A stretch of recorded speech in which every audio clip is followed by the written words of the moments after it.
Hello everyone, hello. I hope you're all well.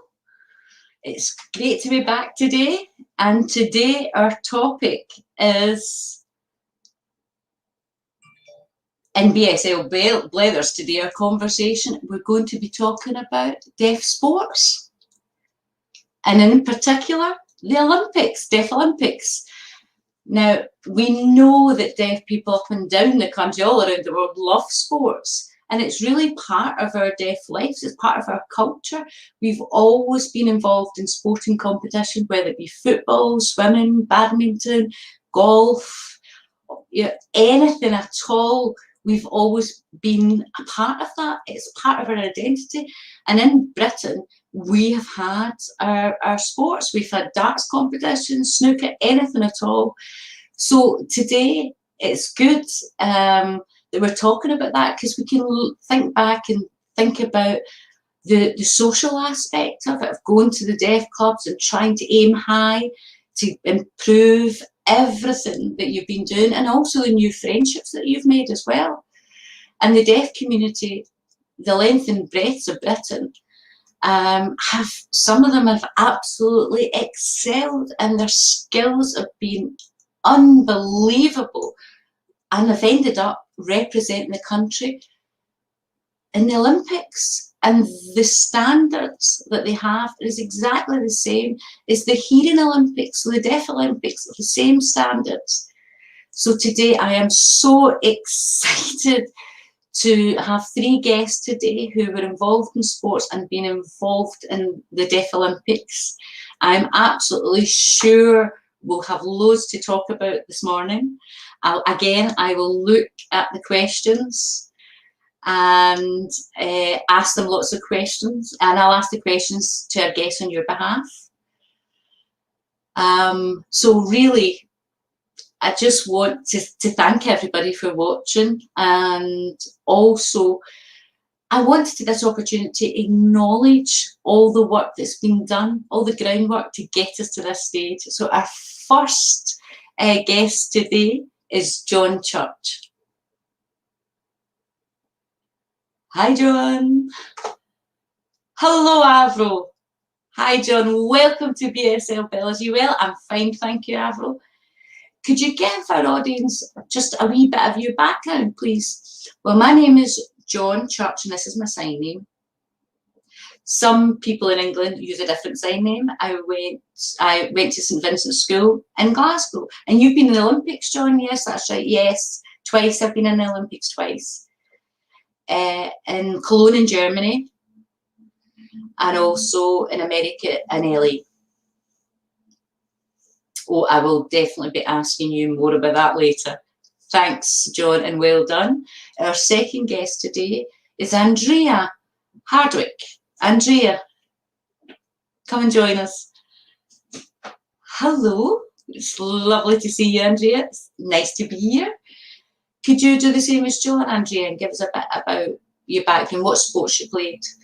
Well, my name is Andrea Hardwick, and I'm from Scotland and Motherwell, and then I went to Glasgow Deaf Club, and then I moved to Leeds. And it was and I was involved in the Olympics. I went in 2 specialities. One was in swimming, and that was in Cologne in 81. And in 85, I was in LA doing swimming. So I went from being a swimmer, and then became into badminton. And then I went to New Zealand, and then I went to Sofia in Bulgaria. And in 2001, I was in Italy, in Rome. And then in 2009, I was in Taipei. And then I changed and I became a manager, a head coach of badminton. And I did that in Sofia and Bulgaria. Oh my goodness, Andrea, you had 3 different roles in sports. You were an athlete in swimming, badminton, and then you became coach manager. So wow, and it's so unusual to see someone who's actually switched their sports. So we've got our third guest, and our third guest is Peter Hay. Come on, Peter, show yourself. Welcome. Hello, Peter. How are you doing? It's great to see you. Thanks, Avro.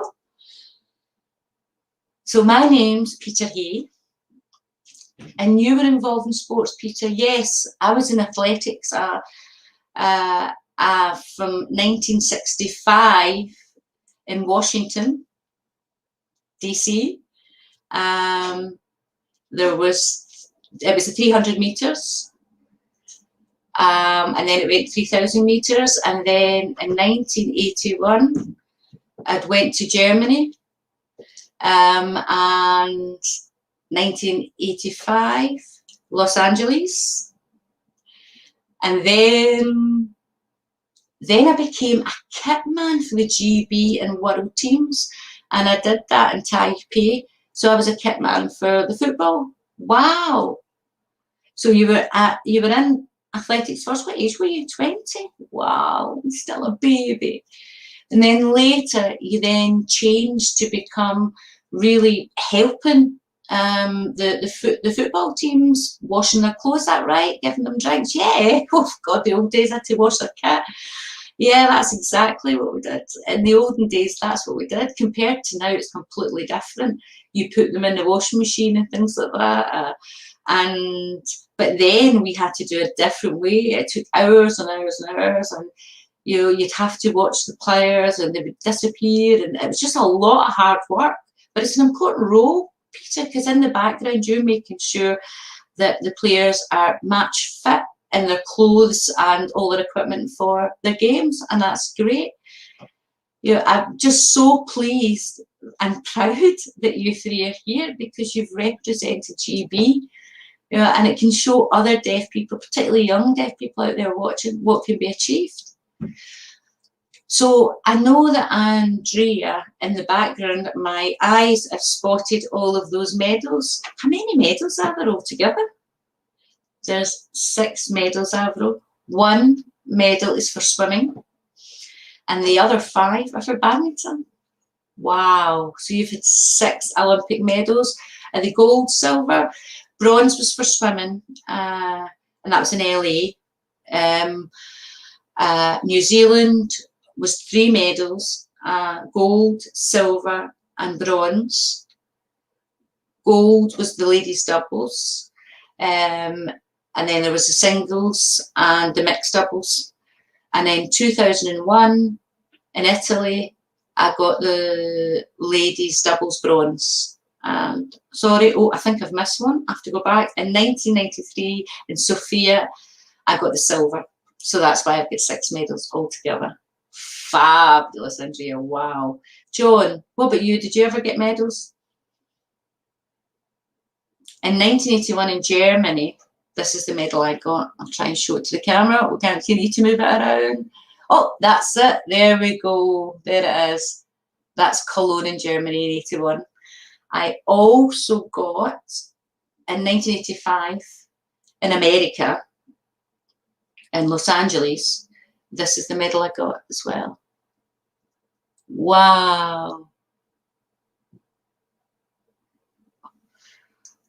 So you've all got these special memories, and it's interesting to see even the medals, how they change over time and the colours and things. Okay, if we talk about the Deaf Olympics, how did you manage to get picked to be in the Deaf Olympics? How does that go? Can you tell us the procedure, Peter? Well, really, if we go back, and in London, there was an organisation called the British Sports Amateur Sports Association, and I joined that association. And at that time, we would all receive sort of letters from the organisation to tell us that we had to start looking for selections. So at 20, you were only young. How did it feel going into that and getting selected? Well, I remember when I was in America, it sort of, the heat was bad. And when we arrived, for the final, and that was the 300 metres, the sun was blinding and it was really hard. And I came last in the final, but I'm proud that I got in the final, but the heat was just too much. Oh, well done, Peter. But you say it was the weather that just you weren't acclimatised to it. Peter again. But how did you get picked? Was it through school? How did they find you?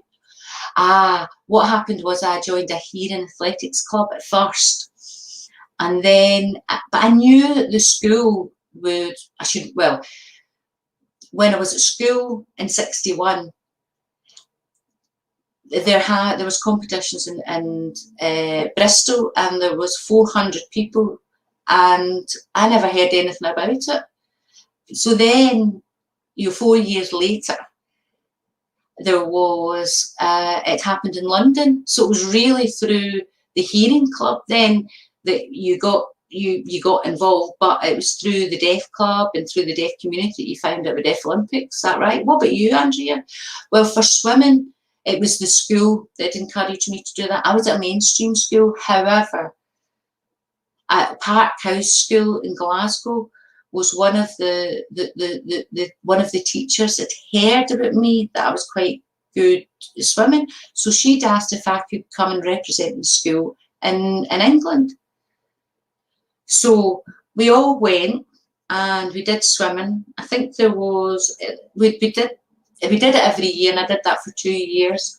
And then the coach from the GB had contacted my parents and had said, look, can we have Andrea, could you bring her to England just to have a wee trial with her at the weekend? Just want to see if she'd be up to being on the GB team. And I went. And in 1980, I did all my training. And then next thing I knew, I was represented to go to the Olympics in 81. And then in 85. And I look back at my experience and throughout all the sports. And I thought about maybe sort of giving up. But then when I went to LA, I knew there was something missing. I knew I had to carry on. And then I went to Glasgow Deaf Club. And they had a badminton club there. And I thought, here, I'm going to try it. It looked quite exciting. And there was one person there, Fiona Wilson. Yep, that's right. She and Linda Durno, they two women, they were amazing players. And I remember Fiona Wilson saying to me, Joe, I can see potential in you. I can see you being a really good player in the future. So that was it. That's all I had to hear. And then I switched. Yep, so your really experience was through the Deaf Club and having deaf role models to inspire you to continue. John, what about you? How did you get involved in sports? Well, for me, it was 1972, 73, around about then. And they had the Swiss Olympics over there. And John Starr was a manager of St Vincent's football team. And I met him outside and he'd said to me, have you ever considered going to Leeds for a trial? You know, because lots of deaf were going for these trials. We're going to have 2 pitches. And I was really unsure. I didn't even know. It was the first time I'd ever heard anything like that. Anyway, John Starr really encouraged me. So I thought, okay, I'm going to go for it. I just went myself. It's just myself. Didn't really know what to expect and what I was doing. And at that time, my wife was only my girlfriend at that time.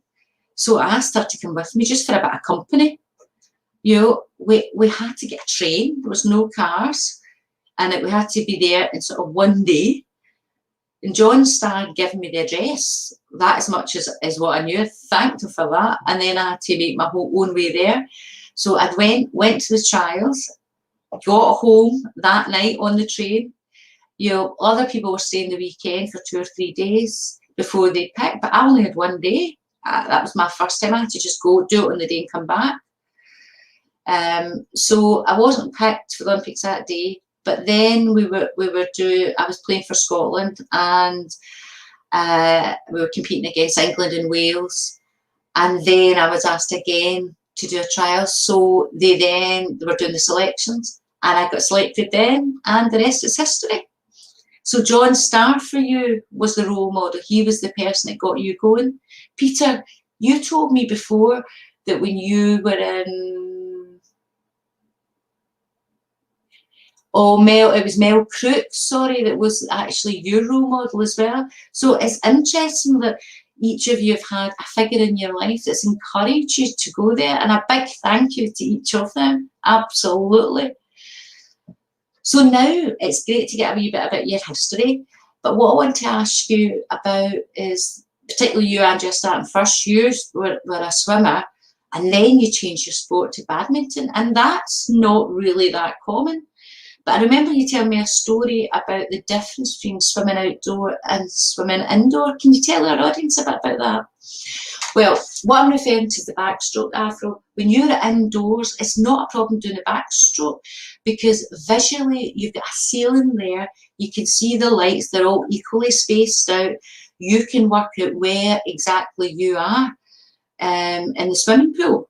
So that's really good. You can tell your sort of speed and everything else. Also, when you know you're coming to near the end, you know, when you come to the wall and you're ready to do your spin and go back up, there's always flags. So that helps. Unfortunately, when you're outside, the only visual thing that you can look up at is the clouds, and they're forever changing, and the weather is completely different. So you end up, you're not going in your sort of straight pathway. I prefer indoors because it's easier for me to have visual stimuli to keep me on the right path. That's interesting. I just never thought of that, Andrea. When you're swimming inside, you know that you're coming to the end, and that eventually you're going to get to basically the end of the pool where you're going to have to burrow around and go back. Wow, but when you're outdoors, you don't have that. Interesting. But it's such a good experience as well. John, what was the pitches like all over the world? Are they different? Oh, God, completely different. Germany's pitch was really well maintained, lovely football pitch. America, no. America, we went to America, we used not soccer pitches, but they're American football pitches. So their goalposts are very different. They're almost like our rugby goalposts. So we had to, we couldn't take them off. They were absolutely concreted into the pitch. So what we had to do was actually compromise. If it was a football pitch, we can take the goal nets away any time. I remember the grass over there was really thick, and it was a different kind of grass. You know, and in Germany, because of the weather and things like that, the grass was growing. They could cut it really small. So it was a different play. It was a different experience. You know, I suppose you're right. You've got the climate as well, the weather and the food. All of these affect you. Oh, Afro, the food is amazing. The foods, the buffets, they were huge. Everybody. We went to a college, and the food was amazing. In Germany, it was different. You went to McDonald's in Germany, so look at the difference. When you think about it, we were athletes and we were eating at McDonald's. But I remember after a few days McDonald's, we were like, get lost, we've had enough of that, and we'd go somewhere else. But it really was a complete difference in both countries. Peter, what about the food for you when you look back? You know, do you feel it was different? When I was in athletics, it's 50 years ago now. I stayed at Gallaudet College. And I'm trying to remember now everything that happened. There's so many. I've got so many bad memories as well. But I can remember that the caterers were there, and we'd been in the college, and all the athletics team, they would all sit together. We'd all go for our one shift. So, you know, once you'd finish your competition, you would get in and get fed. So what was travelling like? So did you get changed and then you had to travel far to the matches, or were they nearby? Yeah, well, for me, Afro, when I was doing athletics in 85, it wasn't far for us to travel. There was a lots of connections there, so we were able to get on the track then. What about you, John? I laugh when I think back, when I go back, and I remember arriving in Germany and then getting to the hotel. There was just a small team of us, And then we got to this hotel. Tomorrow morning, the coach, Ray, he was a hearing guy, really good man. He was telling us all to get out, and underneath the hotel, underground, there was a car park with lots of cars, and that's where we were training. We were like, you're joking. We should be going to a park. And he's like, nope, we're training now. Get training right down the car park. He was a tough coach. He'd make us train before competitions, and with free time, we didn't have free time. It was hard work. You know, we were there to do a job. We had break times and things like that. Obviously, we training and we could, but times were strict. If we were doing a match the next day, we would do a bit of light training. After a match, a bit of heavy training, and we do that all the time. And you were underground in a car park in a hotel in Germany? Yes, the day after we arrived. After that, a few days later, we eventually got out to a park to do training, which was much better. In America, oh, it was utterly beautiful for us. The college had like villas all over that we could all stay in, and the football pitches were massive. Yeah, I mean, it was absolutely beautiful, and everything was so near for us. So in the morning we'd get up, we'd do our morning train, then we'd have breakfast, and then after training, you never did training after breakfast. It's not good for your stomach, so you did maybe a bit of light stuff. So it's almost like being in the army. Everything is routined and it's regulated. So you had maybe a bit of free time just to sort of wander about, maybe one day that you could go and maybe look at different things, but just once. But mostly in the afternoons, you were back training again. You didn't get a chance to lie back and sunbathe. It was training every day while you were competing. What about yourself, Andrea? Oh, like that. I've got so many experiences. If I think about swimming, LA swimming was just amazing. The pool was so near our accommodation. You just literally get out your bed, down the stairs, and that was you there. That was amazing. Badminton, most of that was near. I remember there was one place that we had to go to in Italy, and it was over an hour drive to get there, traveling, and that is exhausting, and that was not a good experience. But the rest, it was okay. I was quite near. We'd get coaches to the different venues, but it wasn't too bad. Can I ask you all, Peter, it's the questions for all three of you, but I'll start with Peter. You'd mentioned before that they did hearing tests to make sure that you weren't a fake deaf person. Is that true? Can you tell us about it? In athletics, tell us, Peter. Yes. Right, well, I'd never had a hearing test when I was in America at that time. I think possibly because at that time we didn't have the technology, and now we do. We've got the means to do it. And at our time, really, most of the people were joining were at a deaf school. So being at a deaf school, that was your card, if you like. That was your proof that you were deaf. But later on, they started asking for audiograms. And I can remember that they were actually asking people, even if they were born deaf, to prove that they did audiogram. But my time, you're saying, Peter, your time, being at school was good enough. What about you, John? Well, thanks, Avril. I can remember being told that before I had to go and get an audiogram from audiology at the hospital, and I had to get this paper proof that I couldn't hear. So anyway, I remember I got it and I went to Germany, and when I had the match, I played against Russia, Spain, and it was fine, but we were playing against Germany, and obviously it was in their home country, and after the game we beat them, I was asked, me and George McDonald, two Scottish guys from the GB team, we were both asked to present ourselves to be tested. I think the suspicion was I'd scored 2 goals, Georgia scored a goal. We were good players, and I think they were suspicious. So we went in, and I can remember there was 2 female nurses there, and there was a bit of a laugh, you know, and they were saying, have to do your hearing test. And there was a bit of a joke about it. The test was exactly the same test, the same machinery that you get at the hospital. You'd have your little hand presser, and as soon as you heard the sound, you pressed that, and that then came up on the graph. So I did that. She never gave me any results. I think it went to the CISS, and that was the board then for the World Games. Obviously, it proved that we were both deaf. But the reason they do that is because what happens is sometimes if they thought you had some hearing, you were a ringer, you could be disqualified for the competition. So the whole team would be affected. They would all be sent home. So obviously George and I were relieved that we were proved that we were actually deaf. Andrea, did that happen to you as well? Earlier in my competition days, it didn't happen, but later on, yeah, we were getting drug tests as well as audiograms as well. That came later on. Earlier, it was just the hearing test, but then we were getting drug tests, and it's randomly picked apparently.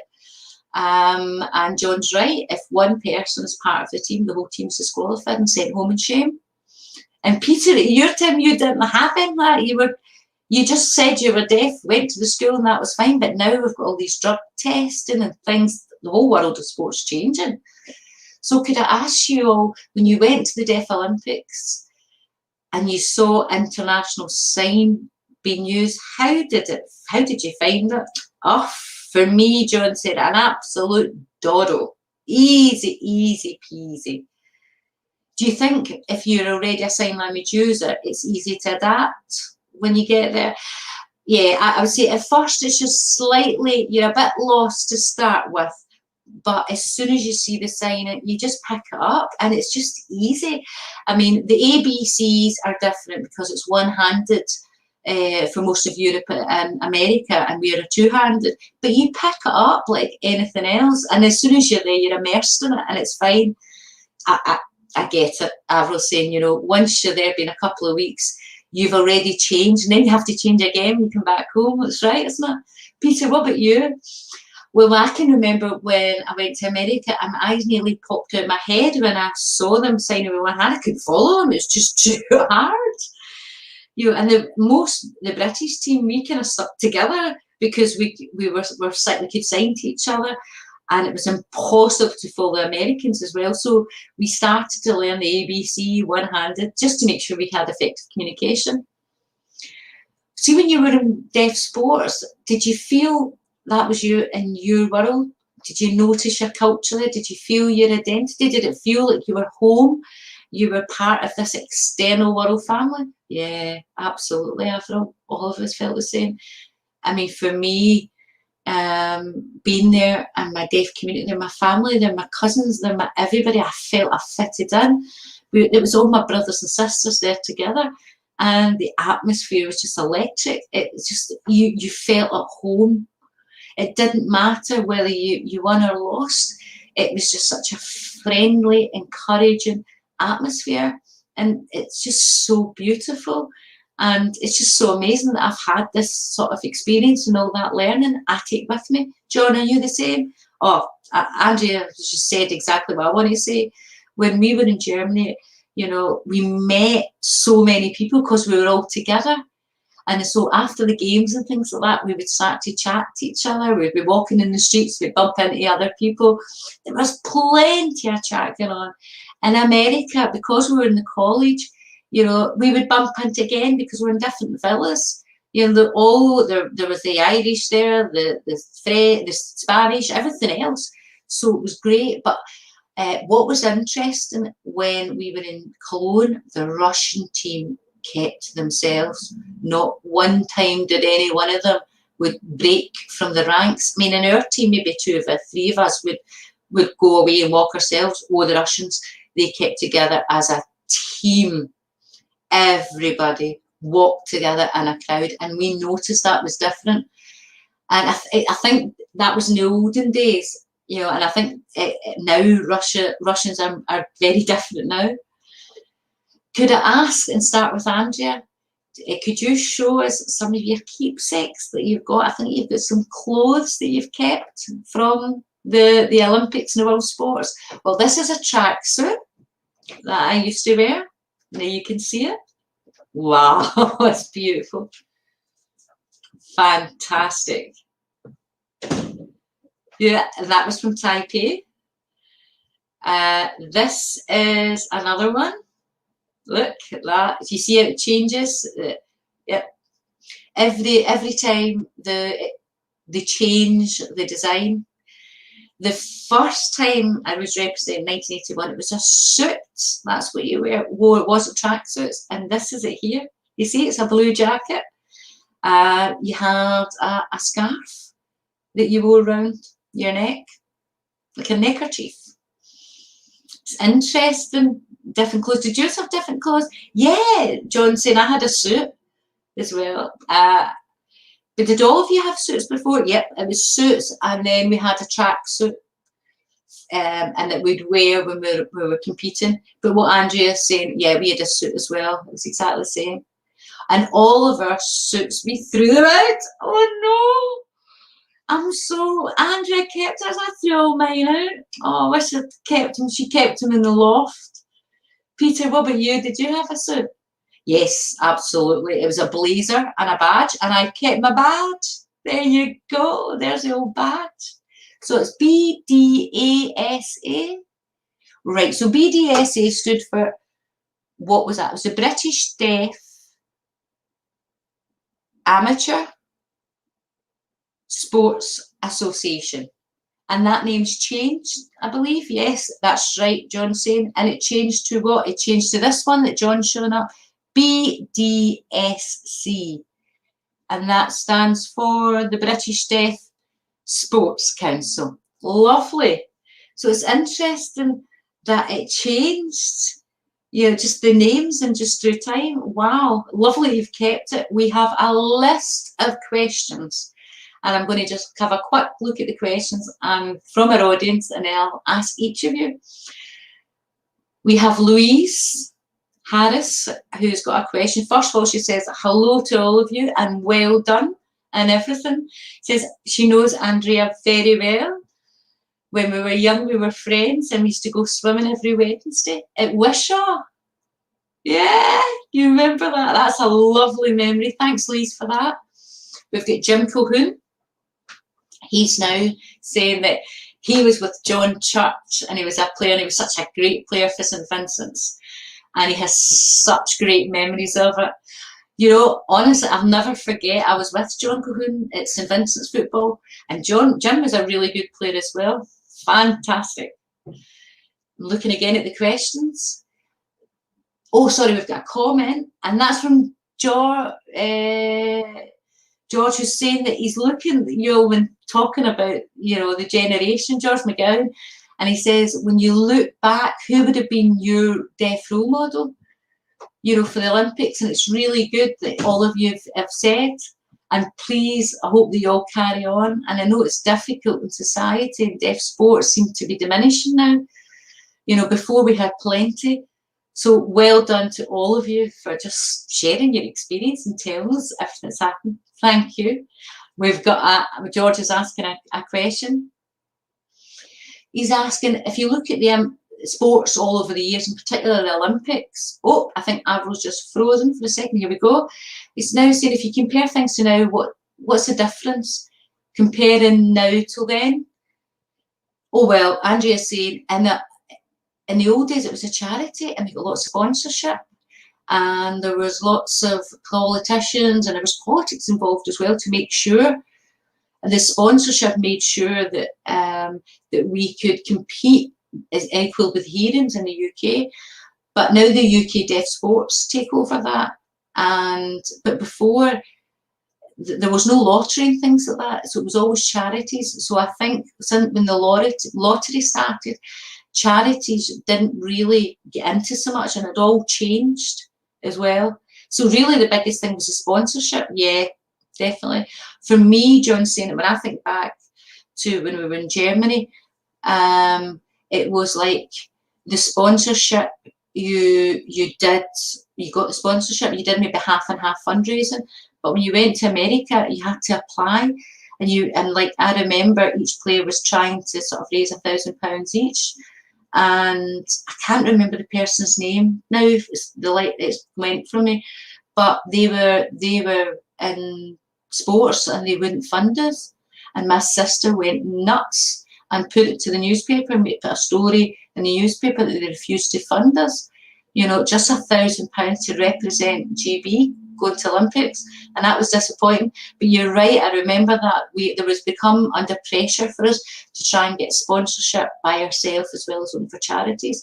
But did you do a lot of that through the Deaf Club? Yeah, some was through the Deaf Club, but we went everywhere really. Peter, what was your experience? In 1965, the deaf people that were there, and we would get donations, and there was links maybe, you know, from the BDA that would give us, yeah. And it was the British Deaf and Dumb Association then. So the people who were high up there, they would help us and sponsor us and making sure that we got to America and got everything. So as time went on, I think it's true to say that funding was cut and you were having to self-finance and more. Could I ask, when you're in sports at the time, was it lots of signing or oral speakers? I don't know now. I think Andrea's thinking there's more oral speakers now. But I remember that it might be the first time for them, and they've maybe never met anybody who's deaf. It might have not been their choice to go and have a cochlear, and there's a lot of people that have been implanted. At our time, it was very different. It was lots of deaf people as well. John, yeah, I think because at that time, and the deaf world, the schools, they had pupils, 200 and 300 pupils at these schools. So when the schools started to diminish and put more kids into mainstream, that's when the oralist tradition and cochlear implant started. It was a change from away from signing. Great answers, guys. I hope that answers your question, George McGowan. So, okay, I'm looking again to see if there's any other questions. Shaz, you might know Shaz. And she's saying, hello to Andrea. She had an amazing time with you when she won the bronze on the relay.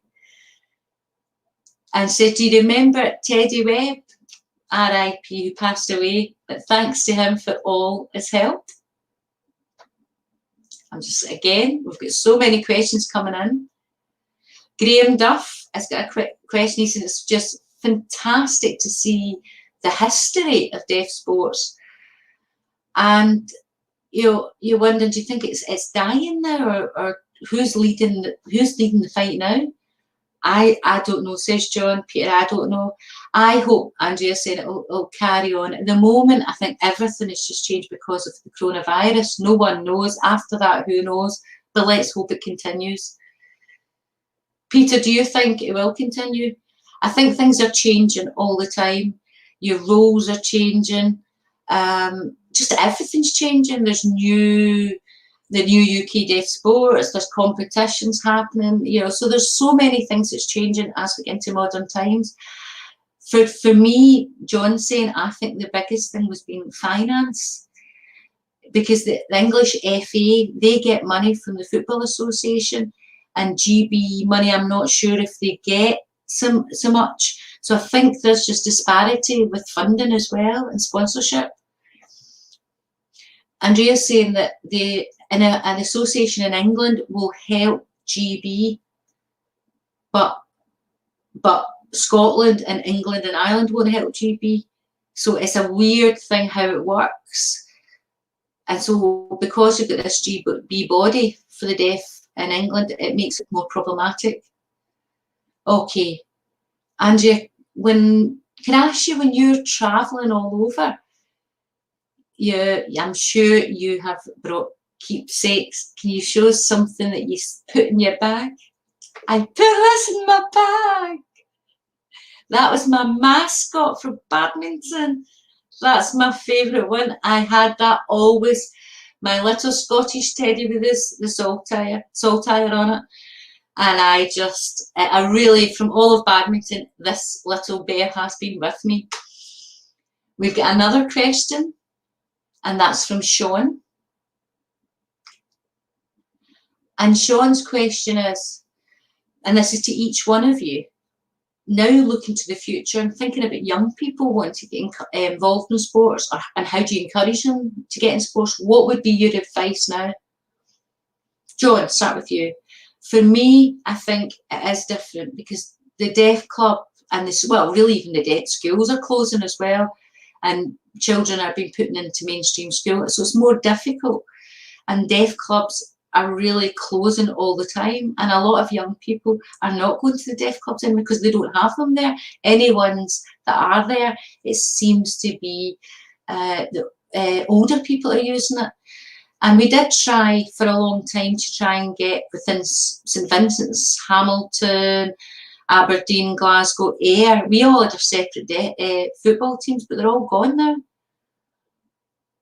I think the only one we've got is football. We've got that, which is just like 5-a-side and things like that.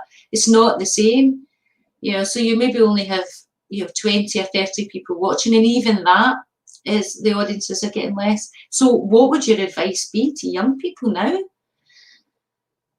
Andrea is saying, well, I believe that your parents, when they're looking after their children and watching them growing up, parents are always wanting to look for information. So you need to look for the promotions within the deaf community, look in social media, get out there.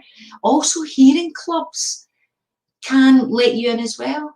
And also, I think hearing clubs and hearing sports have to make improvements and adjustments. I mean, I was involved in a hearing club, got the training there, and then was able to represent the deaf community. So I think, to be honest, being in both worlds helps you, because you'll get the competitions through the hearing community, and that's what you really need to know. And I would encourage young people to ask their parents to help them to look out for things like that. So you say parents have a role? Absolutely. That's just where I got, for me, if it wasn't for my parents, you're only a young child, you rely on your parents taking you to the venues, driving you. I mean, I have to thank my parents. If it wasn't for them, I wouldn't be here and be able to say the things I'm doing today. What about you, Peter? Do you feel the same? It's interesting. I joined a hearing athletics club as well, and that helped me improve my game, really. And then I progressed from then, and there was no deaf people there to join. It was hard to sort of get involved. I was the only deaf person there. But when I was doing sort of bowling and badminton in the clubs, I found that was the way to actually really. I agree with John. The clubs are folding. We're not half as many clubs. So you're saying it's promotion. Find out what's out there. Ask people, to tell you what's going on, and also it's good for young deaf children to look at people and role models again, maybe to come and encourage them and tell them maybe what they're doing. Yeah, I think that's right, Avro. George McGowan is saying, sports should be such an enjoyable experience, meeting new people, seeing the world, having a glimpse into everybody else's stories. So when you think, look what's happened to the coronavirus, do you think more people, that will give them more determination to get back up there, or the opposite? John, I don't know, Avro. I really don't know. That's a hard question. It's really hard to say.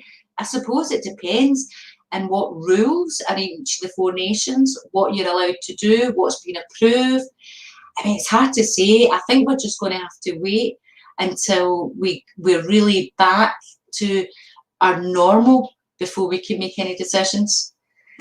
I think you're probably right. A lot of people maybe been stuck at home and desperate to get out. They've been stuck at home for a year, maybe feel that their fitness level has went down and they need to really get themselves back up there. So it'll be interesting to see. John,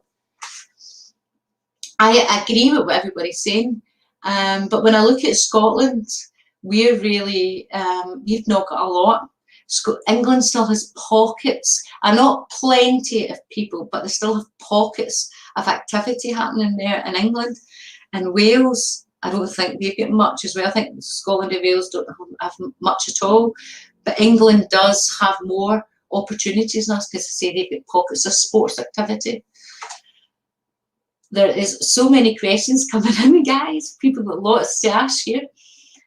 So, but before I move on with another question, I want to show our audience some pictures of your journeys, what you were like when you were young and you getting your medals. So have a look. You can see Andrea here. More pictures of Andrea. She goes through her career in swimming and badminton, and a gorgeous picture of her with the saltire behind her. Wow, that was so beautiful seeing that, Andrea. It was amazing. And honestly, what for me is like, it's a bit of a reunion for you three, because you're actually in the photographs as well, the three of you. You were all helping and supporting each other, so it's amazing that you three are here today. I suspect you haven't seen each other for a long time. You're absolutely right, I haven't seen each other for ages. I still see Peter through quiz nights, football quiz nights, and they're usually every 6 months or sometimes yearly, but through the corona, these have all not happened because we've not been able to physically get there. Andrea, what about you? I haven't seen these guys for ages. I'm so happy to see them again. They've not changed a little bit. John saying it's lovely to see Andrea. Do you remember when you were at the ball? There was a ball, and it was there was a ball there, and Andrea came there. That's right. It was 2 years ago, I think. Was it 2 years ago? Well, can't remember now. 3 years ago maybe, and that's the last time I saw Andrea there. So that's great that that we've got the photo and that you're all here today. Andrea, you had mentioned that you were involved in so many Olympics and World Games. Can you tell us a wee bit of a story about you holding the flag? Would you want me to show you the picture? Well, I'll show you the picture first, and then I'll explain what's happened. This is my picture. Bear with me to get up. Here we go. And you can see in this picture, I am right out at the front of the GB team, and I'm the flag bearer. That's me holding the flag. Oh, Andrea, tell us the story. That was in Taipei, Avro. And when we arrived, they always pick someone before the opening games, the opening ceremony, to hold the flag. And I was chosen. You know, I'd been at many Deaflympics and I'd never been chosen. And then in Taipei I was, and I had goosebumps. I was so proud. And also it brought back memories, because my husband also in 1985 was a flag bearer. So I just felt, wow, that's so amazing that I was there representing GB. So, oh wow, so both your husbands had this enormous responsibility and privilege. Yeah, what about you, John? Oh my goodness, I was at Norway. Oh my goodness, loads and loads of countries, Germany, there's so many to mention. And Andrea's husband, when I was there, her husband was there, and every time we went there, our husband was always there. Yeah, do you think, well, the deaf community then, they really knew each other up and down the country. So when they went to the Olympics, they would know people already there through maybe the deaf clubs or things like that. So when they arrived there, they were able to say hello to everyone. Is that right? Yeah, absolutely spot on, Afro. So you knew everybody before you arrived at any of the countries for competition. So that helped you too, yeah, absolutely, Afro. Peter saying, when we arrived, I remember the first time, some people that you're from different parts of the world, and some had different sports, and we were in different competitions, and we would start to talk through that. And I can remember that we started to have engagement. For me, Avro, I felt it was quite funny, because I was in St Vincent's, you know, I say we were competing against Leeds, and it'd be a right battle, you know, where it's like the old enemy playing each other. And then we'd go to GB, and it was like, oh my goodness, I used to compete against you, but now we're in the same team, and that was just amazing. It was weird as well. So yeah, so you know, when we were playing in our home nations, we were enemies, but for GB we joined together. Andrea, you mentioned earlier on that you were a competitor and then you became the manager. So what happened? What was the difference? What really was a big difference? When you're a player, you fit in with the other players, and I became the manager, the boss, and that wasn't really in my DNA to be the boss. But what I did was, I thought if I can get young people in and make sure that I've got this rapport, trust, friendship, then it would work. And it's not an easy job. It was the first time I had to ever do it and sit on the bench. That wasn't to play, and that was so hard, writing notes, you know, doing all the paperwork and things like that. But again, I suppose it's good experience that each of you have been involved in different things. Could I ask again, each of you, that the sports that you've been in, did any of you ever suffer any injuries in the sports? John, can I start with you? Yeah, I had a terrible injury. I remember we were in it was the groups in Germany, and we were against Germany, and there was a person there who was a professional. He was a German player, and he was a manager. He was an ex-manager in Scotland, and I think for 1 or 2 years, this person, and he was there as coaching the German deaf team. So they had this hearing professional ex-player as a coach, and so the German player tackled me, and I broke my fingers went vertically into the ground, and basically my 2 fingers crumbled. Now, it was a tough game. First aid came in the old days. We were hardy. They just taped up my fingers, and I continued because it was the first half of the game, and we had more minutes left, and I had to continue like that. And I scored 2 goals. What was your hand like? Oh, Avril, you need to see it. See, when I was running about, you forgot about it. You just really thought about the ball. But afterwards, did you go to hospital? Oh, yeah. Yeah. You know, I said they taped me up, and then we had the semi-final against Hungary, and did I not have another bad tackle and fractured my shoulder? And I had obviously 2 broken fingers, and I went to the hospital after the Germany game, and the hospital basically said that I should have had a stookie, a big plaster on. But if they'd have gave me a stookie, I wouldn't have been able to play the next game, because that could be seen as an offensive weapon. So what they gave me was really old-fashioned metal, like syringes that kind of like you put in your finger, and they taped that up. And then I played with that. And then when I had my second injury in my shoulder at Hungary, I went to the hospital, and the hospital wasn't far. I went and had an x-ray, and honestly, you know, that Hungary beat us at extra time, and then we had to go to the playoffs to see who would go 3rd or 4th. And our manager had said to us, you know, look, are you playing? And I'm like, look, I've got 2 broken fingers and a fractured shoulder. No, thank you. I think I've done my bit for the team. Please, can you leave me on the bench? And he eventually agreed to let someone on for the playoffs, and I was absolutely delighted because I was in agony. Honestly, see, when I got home, I thought I'd be all right.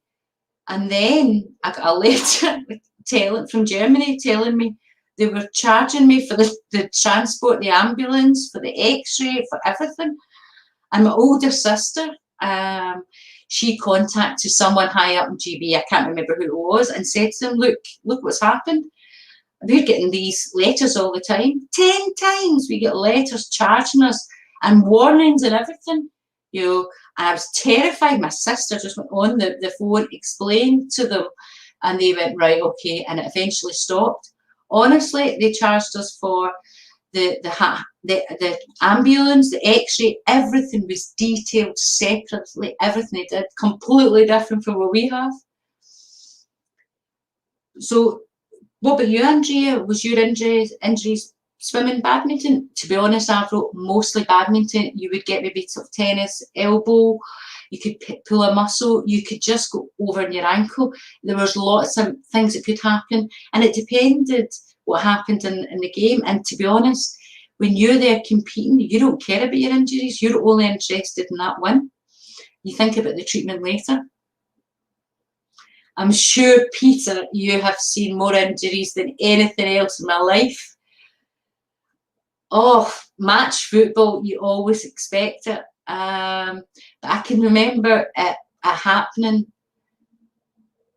you know, when I got sciatica, and that was from America. And that time I really wasn't aware of things that had happened. I wasn't even aware it had happened, and it happened later on. It was 1972. I ended up in hospital and got operation. And then again, I suffered, but hopefully it's okay now. Keep my fingers crossed. There is some more questions for us here. Question for you, John. You've been asked, you know that DSPY, Deaf Sports Personality of the Year, they're promoting, you know, through wanting to get parents to be involved and through the TV. Do you think that's a good way of doing that? Because we mentioned earlier on we really need more promotion. You know, do you think that? Yeah, I've been to Deaf Sports Personality of the Year in Coventry. I've been there before. And that wasn't through Olympics, that's through different things that we do sort of in our home nations. And I've been once, and I thought it was okay. And I think you could use it to publicise. To be honest, I don't think it's the only way. I think it's one of many. I think we have to go through all schools. Remember that deaf kids are in mainstream schools. And I think we should be telling it, whether it be through social media, television, or other sports organisations. Okay. Sean Noon is asking you all, do you think deaf people should be in the Paralympics? Because, you know, we have Olympics, the Paralympics, and then we have our Deaf Olympics, we're separate. How do you feel? Do you think maybe deaf people would be more recognised if they were in hearing sports? What do you think? Well, I think, I'm not sure if recently, I think there was a deaf person who'd asked the Paralympics if they could join them, and I'm not sure, and I think the Paralympics said no. I can't, don't quote me on that at all, but I think some deaf person had asked. I know that the Paralympics is a great sport venue, but I wonder if, I don't know whether, well, it's hard to say, I'm trying to think the right words here.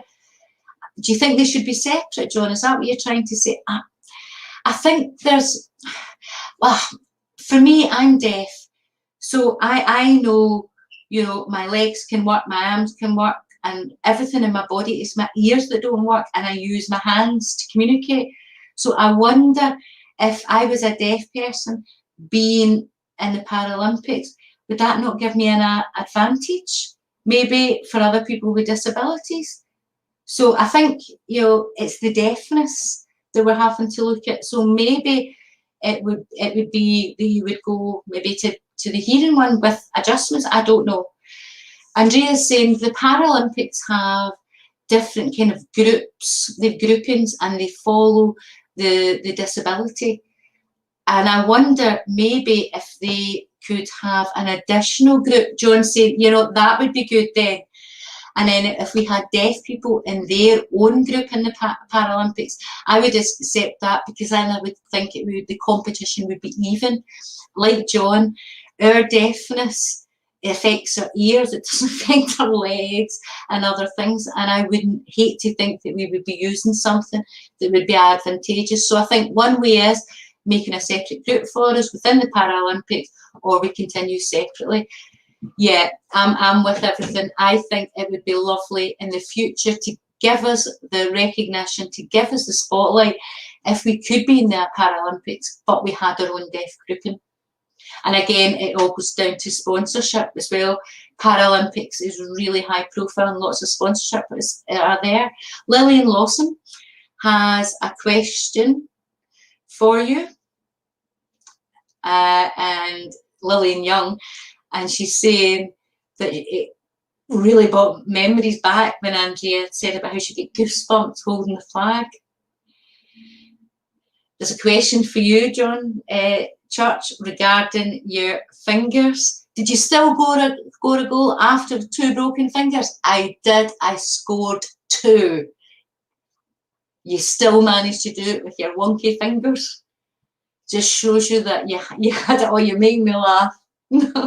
I didn't use my wonky fingers to my advantage.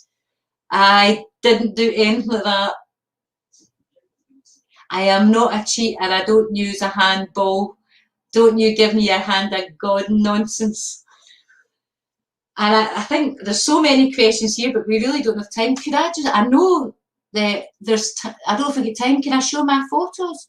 We saw Andrea's photos, but I haven't seen my photos. Could we show my photos up? Absolutely, that's right, John. We're going to show you John Church's photos of the football. Here we go. Wow. Look at everybody there in all their uniforms and splendour.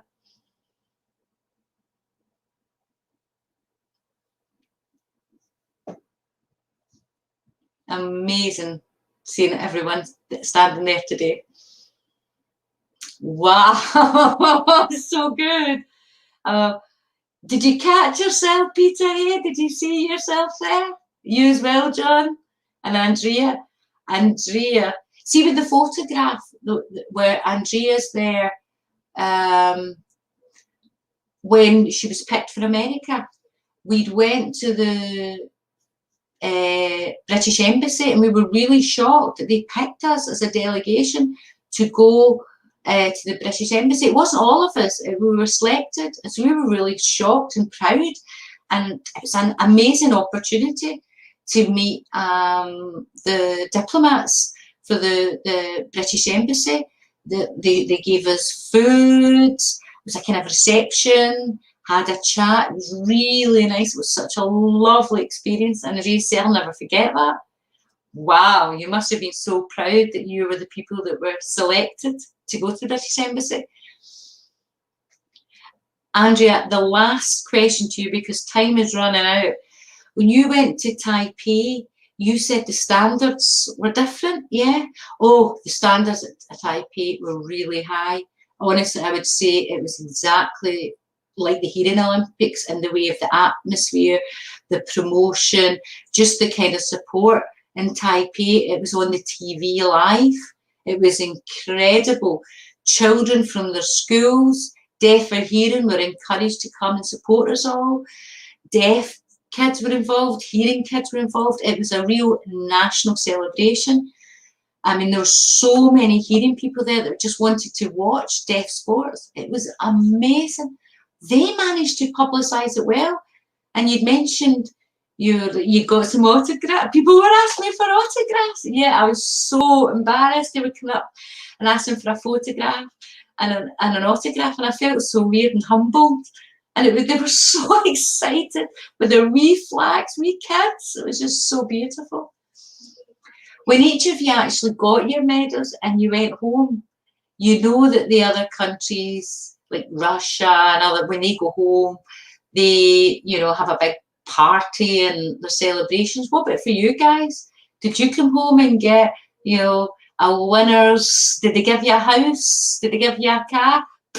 Nothing. The only thing we got was a drink of water. That was it. That was our. We didn't get houses or cars. No, nothing. But they valued you. Having said that, what we had is our family and our supporters and all our deaf friends who helped us, and we celebrated that way, and all the people that sponsored it. And that's a massive thank you to every single one of them. I wouldn't have been able to do what I've done and achieve what I've done without them. And I have to just echo what Andrea's saying. People were desperate to find out about what happened in the Olympics, and me and George McDonald were telling tales and morning, noon and night, and we had a captive audience, and that was in the pub, and it was brilliant, and it was just so good. I love that idea that the experience has been passed on to other deaf people. through our old local clubs. What about you, Peter?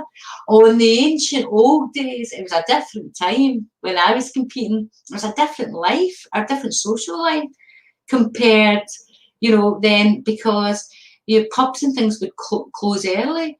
And promotion really was word of mouth, and things were changing, you know, every year. And more and more deaf people were competing in the games compared to my time.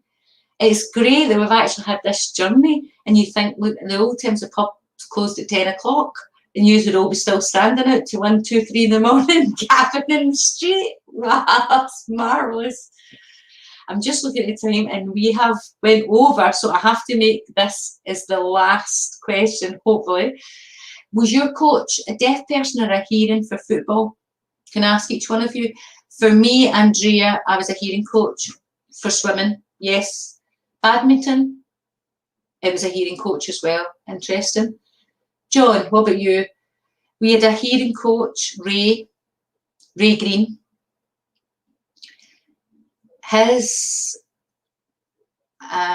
He knew one of our players, so they knew he was a really good man. And he had a wee bit of sign, but sometimes when we were asking questions, we'd bring in this guy called Ronald, and he would interpret for us. So it wasn't an interpreter, no, we were having deaf people like relaying. What about in the Olympics, did you have interpreters? No, there's no interpreters when we went there. No. What really happened after we got to know each other, so we found a way of communication and communicating, and that was it.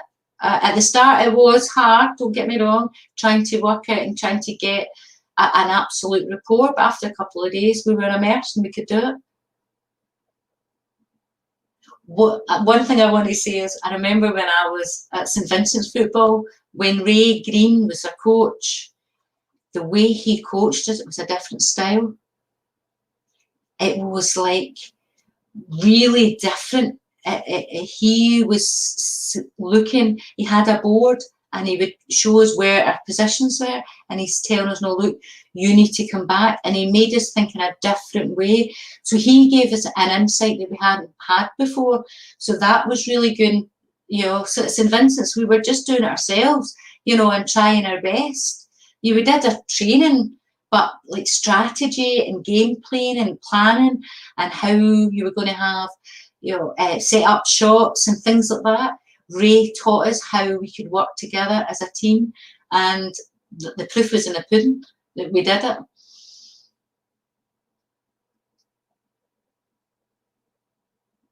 Honestly, you will not believe it. We have went over our hour.